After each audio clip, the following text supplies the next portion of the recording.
dans cette vidéo, on va faire une révision concernant les formulaires avec une introduction au CSS. Donc, on fait sur Dreamweaver CSS6, on clique sur Site, Nouveau site. On précise un nom, par exemple, je vais l'appeler Révision. Et le site Révision, je vais le mettre dans un dossier, par exemple, le htdocs. Là, je vais faire Révision. Si vous voulez changer le dossier, vous pouvez le changer en cliquant ici. Donc, vous le faites par exemple sur la partie C ou D ou ce que vous voulez. D'accord? Et là, vous faites révision. C'est bon? Moi, je vais le faire sur ce dossier, là où je mets les sites. Voilà. Donc, on a un site vide. Voilà le dossier de notre site. On clique droite et on fait nouveau fichier. Par exemple, le fichier, on va l'appeler index.html. Voilà. Donc, on va l'appeler une page qu'on va appeler index.html. C'est bon? Et on va créer peut-être une autre page qu'on va appeler par exemple contact.html. Donc on clique deux fois, voilà, c'est comme ça. Donc on a deux parties, partie code et partie résultat. D'accord? Si vous cliquez sur code, vous n'allez voir que le code. Si vous cliquez sur design, vous n'allez voir que le résultat. Alors moi, je vais cliquer sur split, comme ça je vais voir le code et son résultat. Split, ça veut dire fractionner.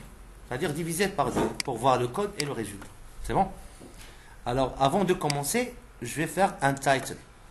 Donc, sur la partie HTML, donc title/title, je vais faire un titre de ma page, un titre de votre choix. Par exemple, révision, formulaire, HTML. Voilà, c'est bon.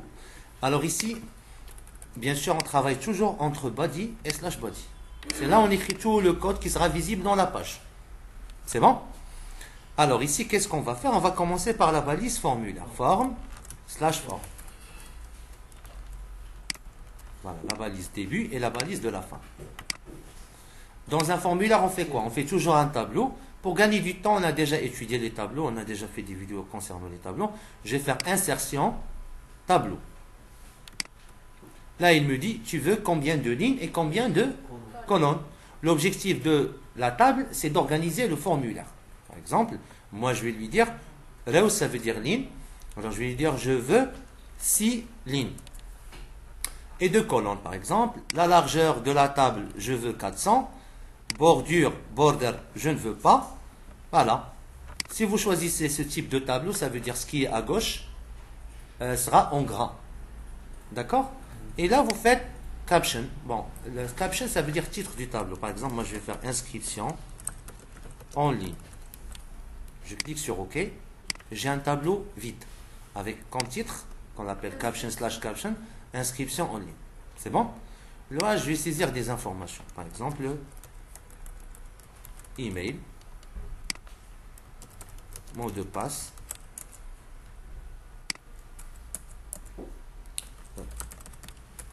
bon, adresse, domaine professionnel, ou par exemple, je vais écrire que domaine tout court, voilà. Quoi encore? Bon, homme ou femme,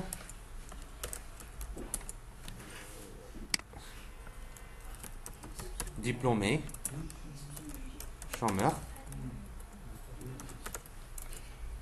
Excusez-moi là, si jamais vous n'avez pas plus de... Donc, sur Dreamweaver, c'est simple. Vous n'allez qu'à cliquer quelque part ici dans la table. Et là, en bas, comme vous le voyez, je lui dis que je parle de la table. Une fois que vous faites... Ouais, table ici, dans la propriété. Bon, je répète. Si vous n'avez pas cette fenêtre propriété, vous n'allez qu'à faire fenêtre, properties ou bien propriété. Et vous allez voir ça. Alors, je clique maintenant sur la table. Et je lui dis, je ne veux pas 6 lignes, je veux 8 lignes, par exemple. Alors, diplômé chômeur, et là, je vais faire ville, j'ai déjà fait. Bon, on s'arrête là. Voilà. Et là, du coup, je vais faire. Oui, bon, c'est bon. Oui, si tu es marié, oui. C'est comme diplômé chômeur. Bon, on peut dire ou bien enfin, pardon. Alors là, je supprime cette dernière ligne. Là, je vais faire un bouton, ou bien plutôt deux boutons. Alors là, Je clique ici, là je vais lui dire. Bien sûr, si vous cliquez là, Dreamweaver vous indique quelle cellule où vous êtes. Voilà, vous faites Input, Type, Submit, c'est ça? Ça veut dire, c'est quoi Input, Type, Submit? Ça veut dire c'est un bouton. D'accord? Il y a Input, Type, Submit et Input, Type, Reset. Ce qu'on change souvent, c'est Type. Il faut juste apprendre. Voilà, un bouton pour soumettre et un bouton pour remettre à zéro. Voilà. Maintenant, on va faire le formulaire par couche, d'accord, pour simplifier. Alors maintenant, sur l'email, remarquez même. Remarquez ce que je vais faire. Je vais même copier ça. Et email, je supprime ça, c'est juste l'espace. Et je colle. À la place de recette, je fais texte, ou bien sur HTML5, on fait email. D'accord. Le mot de passe. Je clique ici, Dreamweaver me dit que vous êtes là. Je supprime ça. Et là, je fais input type password. Et il va faire un mot de passe. Pour l'adresse, je vais laisser à la fin. Domaine profession, je laisse à la fin. Homme, devant homme, je vais écrire CTRL V. À la place de recette, je vais faire radio.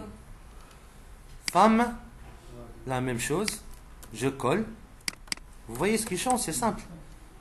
Diplômé, je colle aussi. Type égale checkbox. Il suffit juste de connaître le nom. Et là, checkbox. Il y a input type text, password, radio et checkbox. Ça, c'est bouton type submit qui soumet les informations. Et ça permet de les remettre à zéro. Très bien. Alors maintenant, parlons de tes adresses. Il y a deux cas particuliers. L'adresse et domaine professionnel. Pour l'adresse, c'est un grand champ. C'est une zone de texte. On fait text area / text area. C'est tout. Voilà. Pardon, c'est ici. Text area, ça permet de créer un texte. Là, sur domaine professionnel, je fais quoi? Domaine professionnel, je vais liste, par exemple, informatique, gestion, commerce. Alors, on fait select,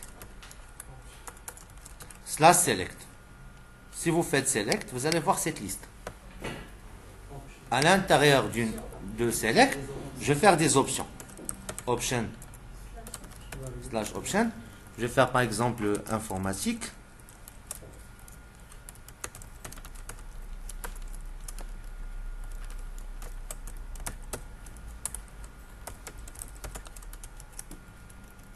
Par exemple, je sais pas, par exemple commerce, ainsi de suite.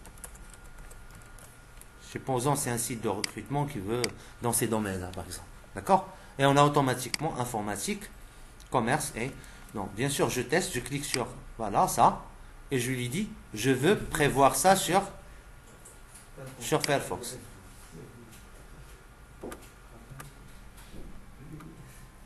Voilà, j'ai un email. Voilà, là, je vais saisir un email. Bon, là, mot de passe, adresse. Là, vous voyez les trois domaines. Homme, femme, et ainsi de suite. C'est bon. D'accord. Juste une remarque, je vais centrer la table, je fais quoi? Align égale center. Voilà, j'ai une table centrée. C'est bon? Alors maintenant, on va faire la deuxième couche. C'est-à-dire, sachez bien que lorsqu'on va utiliser... Maintenant, on va faire la deuxième couche. C'est quoi la deuxième couche? La règle est simple. C'est-à-dire, si jamais on va utiliser, par exemple, si jamais on utilise PHP ou je ne sais pas, là, il faut nommer chaque champ. On doit lui donner un nom pour le localiser. D'accord? Alors, on clique sur email. Et là, je fais quoi? Name égale, on va l'appeler email. Le nom de votre choix. Exact. C'est comme en VB par exemple, ou VB.NET, on doit donner un nom à chaque élément. Voilà, c'est simple. Exact. Exact. On fait name égale PWD ou la P ou ce que vous voulez. Ici, name égale adresse. Là, pour select name égale domaine. Option, il n'y a pas de name. Bon, le nom, c'est de la liste. Et la liste, elle a des options. On doit faire radio. Donc, on va voir ça. Alors, pour bouton radio, je vais faire name égale HF, par exemple. Pour femme, Puisque homme et femme, c'est une seule chose. Ça va être soit homme, soit femme. Donc ils doivent être quoi? Ils doivent avoir le même nom. S'ils n'ont pas de même nom, le navigateur ne va pas comprendre qu'il doit cocher qu'un seul des deux éléments. D'accord? Il faut qu'ils aient le même nom. Voilà. Pour la checkbox, je vais l'appeler diplômé, dit par exemple. Chômeur, je vais faire name égale CHO par exemple. Le nom que vous voulez. Hein. Recette, je vais lui dire name égale n'importe, rase par exemple, remise à 0. Et là, name égale OK. Tous les champs maintenant sont nommés. Cas particulier, ces deux-là, ils ont le même name. Name égale S égale S ou égale HF égale HF ou égale X, X, ainsi de suite. C'est clair? Autre chose. Bah là, on a fait la deuxième couche. Troisième couche, c'est quoi? C'est que là, par exemple, il faut comprendre un truc. C'est quoi le name de celui-là? C'est email. Donc, il faut comprendre ce que veut dire name et value. Name, je l'ai appelé email. Sa valeur, c'est ce que l'utilisateur va saisir. Par exemple, il va saisir test@gmail.com. Remarquez? Ça veut dire quoi ça? Que ce que j'écris, ça s'appelle la value. Tout ce que j'écris s'appelle une valeur.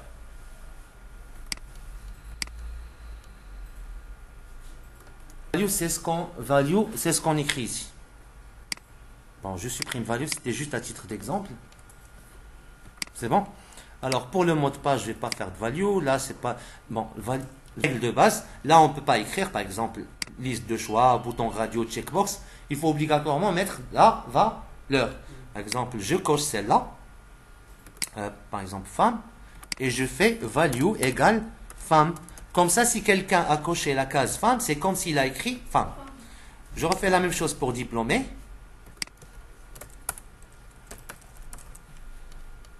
Pour chômeur.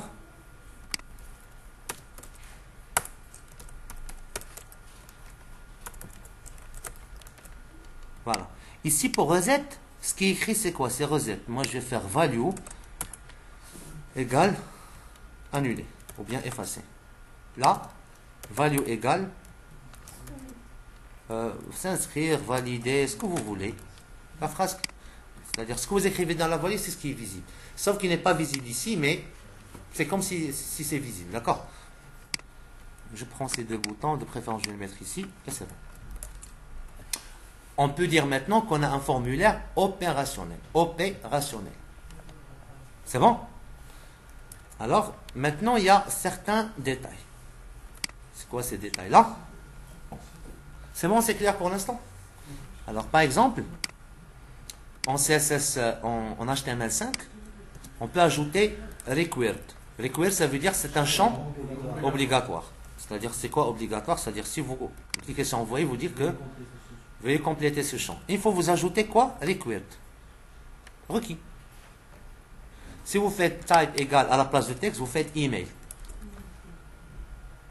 Là, il vous dit requis. Si je fais n'importe et je clique sur valider, il me dit veuillez saisir une adresse courriel valide. C'est-à-dire qu'il faut saisir une adresse email valide. Voilà, il a considéré que c'est valide. D'accord? Puisqu'il y a arrobas. Mais nous, on va essayer de faire ça par JavaScript par la suite.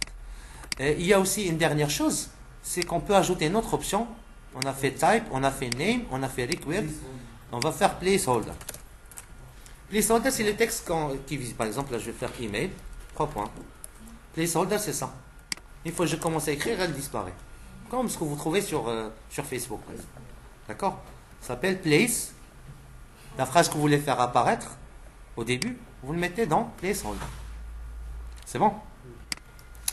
Alors, autre chose. Un détail qu'on n'a pas encore fait, qui s'appelle les labels. Les labels. Par exemple, là, j'ai un petit défaut d'ergonomie.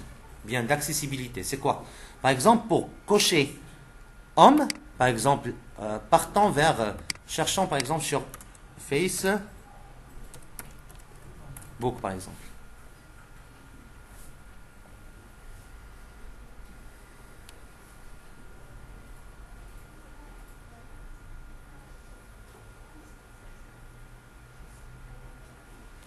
Bref, j'ai un problème de...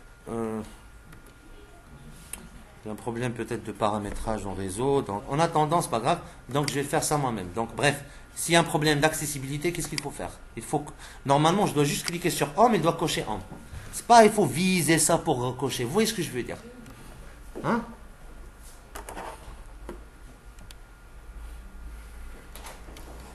Maintenant, qu'est-ce qu'on va faire? Alors, maintenant, on va faire ce qu'on appelle label. Mais avant de faire label, il faut connaître ce que veut dire ID. Alors, en fait, on a deux façons pour localiser un élément. Soit en lui donnant, un nom, soit un ID. Mais le problème, pourquoi on donne deux choses? Alors, le principe, c'est simple. Le name, c'est quelque chose qui peut se répéter. On peut avoir deux éléments qui ont le même name. Par contre, l'ID, c'est quelque chose, c'est identifiant, c'est-à-dire unique. D'accord? Alors là, on va faire... j'ajoute un autre élément. Par exemple, ID égale n'importe le nom que vous voulez. Hein.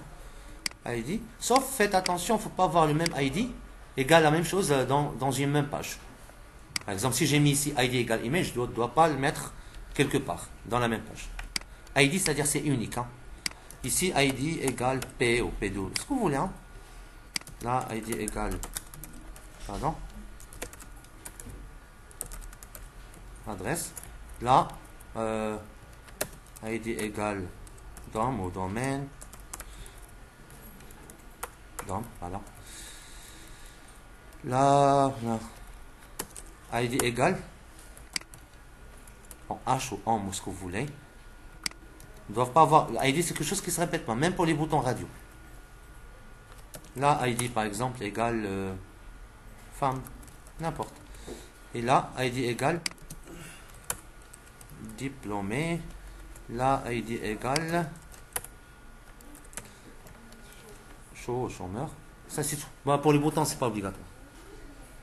Surtout, on va avoir besoin de ça par JavaScript. Par exemple, pour dire à JavaScript, allez vers le champ email, on va lui dire, allez vers le champ qui a l'ID égale email. Et vérifier est-ce que c'est un email valide ou pas. Bref. Maintenant, on va faire les labels. Les labels, c'est quoi? Je vais commencer ici, au milieu, par homme. Alors, je vais dire que homme, c'est juste un label, comme ce qu'on fait sur VB. Il y a label, et devant le label, il y a textbox. Là, en HTML, on veut dire que ce label, c'est pour ce textbox. Autrement dit, par exemple, je fais label, c'est une étiquette. Label. Pardon. Label. Slash label. C'est bon? Mais là, dans la balise label, je vais dire, ce label est pour. Pour, ça veut dire for. For quoi? For celui qu'on a appelé H. Remarquez ce qui va se passer. Pardon, j'ai raté, je crois. Remarquez maintenant ce qui va se passer. Pardon, ce truc-là, je vais le supprimer. Qu'est-ce qui va se passer? Maintenant, il faut vous... Maintenant, je clique sur femme, ça ne marche pas. Je dois vraiment viser ça. Mais maintenant, il faut que je clique sur homme, ça marche. Parce que c'est que c'est un label pour celui-là.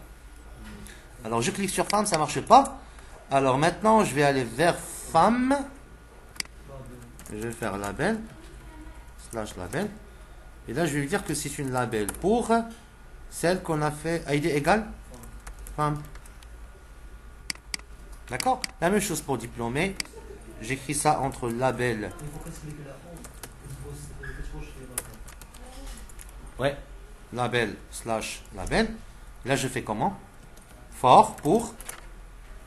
Je l'ai appelé comment? Deep, voilà.